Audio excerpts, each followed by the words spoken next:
Halo semuanya, selamat pagi, selamat siang, selamat sore, selamat malam bagi kita semuanya.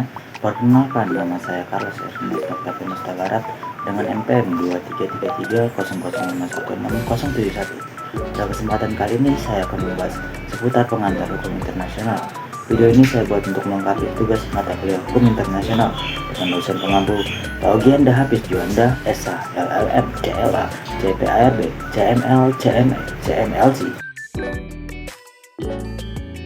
Hukum internasional adalah sekumpulan kaidah dan asas hukum yang mengatur hubungan atau persoalan yang melintasi batas negara.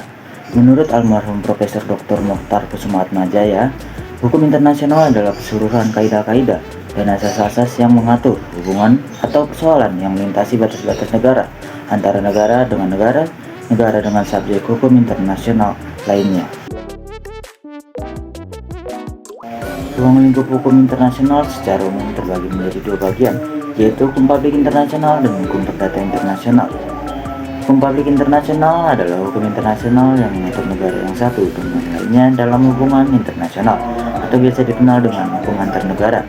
Sedangkan hukum perdata internasional adalah hukum internasional yang mengatur hubungan hukum antara warga negara di suatu negara dengan warga negara dari negara lainnya, atau biasa dikenal dengan hukum antar bangsa.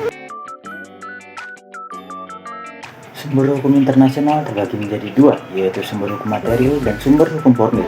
Sumber hukum material yaitu segala sesuatu yang membahas dasar berlakunya hukum suatu negara.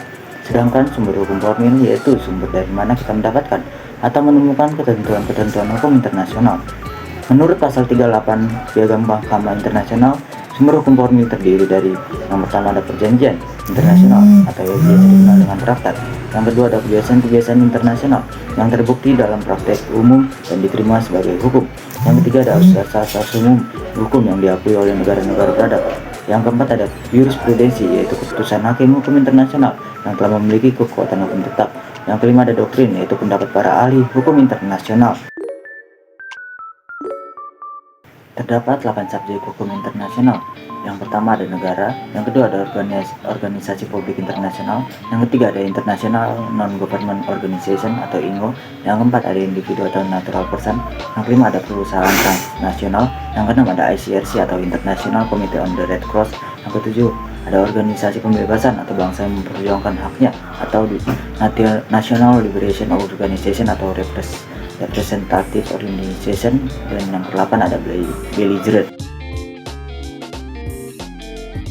Bidang-bidang dalam hukum internasional ada 8, yaitu hukum internasional sebagai fase satu pengantar, hukum perjanjian internasional, hukum laut internasional, hukum udara dan angkasa, hukum pidana internasional, hukum humaniter, hukum diplomatik internasional, dan hukum bisnis internasional. Ada beberapa asas penting dalam hukum internasional yang menjadi landasan bagi hubungan antar negara. Yang pertama, ada asas teritorial, yaitu negara melaksanakan hukum bagi semua orang dan barang yang berada di wilayahnya. Hukum asing dapat berlaku dalam batas-batas tertentu.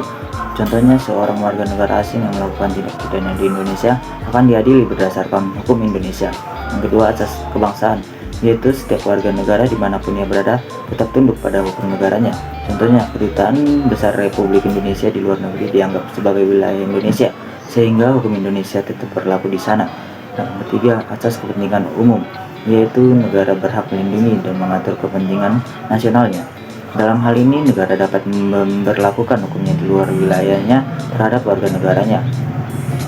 Contohnya, Indonesia melarang ekspor barang-barang tertentu yang dianggap strategis untuk kepentingan nasional, meskipun barang tersebut akan diekspor oleh warga negara Indonesia di luar negeri. Yang keempat ada asas Pacta Sunt Servanda, yaitu setiap perjanjian yang telah disepakati harus ditaati dan dilaksanakan dengan etikat baik.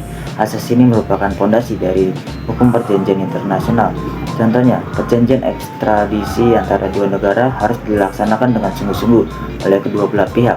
Yang kelima ada asas ne bis in idem, yaitu seseorang tidak dapat dituntut dua kali atas perbuatan yang sama yang telah diputus oleh pengadilan yang berkekuatan hukum tetap. Contohnya, jika seseorang telah divonis bersalah atas suatu tindak pidana di Indonesia, ia tidak dapat dituntut lagi atas tindak pidana yang sama di negara lain. Yang keenam, asas jus soli, yaitu norma-norma dasar hukum internasional yang bersifat memaksa dan tidak dapat dikesampingkan oleh perjanjian apapun. Pelanggaran terhadap jus cogens dianggap sebagai pelanggaran berat terhadap hukum internasional.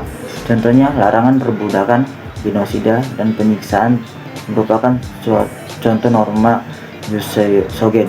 Yang ketujuh, asas inviolability dan immunity, yaitu pejabat diplomatik dan perwakilan negara asing memiliki kekebalan dan kekebalan hukum tertentu di negara tempat mereka bertugas. Hal ini menjamin kelancaran pelaksanaan tugas-tugas diplomatik. Contohnya, diplomatik asing tidak dapat ditangkap atau ditahan oleh aparat penegak hukum negara setempat kecuali dalam kasus-kasus tertentu. Asas-asas tersebut berfungsi sebagai pedoman dasar dalam penerapan hukum internasional dan membantu menciptakan stabilitas serta keseimbangan dalam interaksi global. Sekian materi seputar pengantar hukum internasional yang dapat saya jelaskan. Kurang lebihnya mohon maaf, dan terima kasih telah menonton video ini sampai selesai.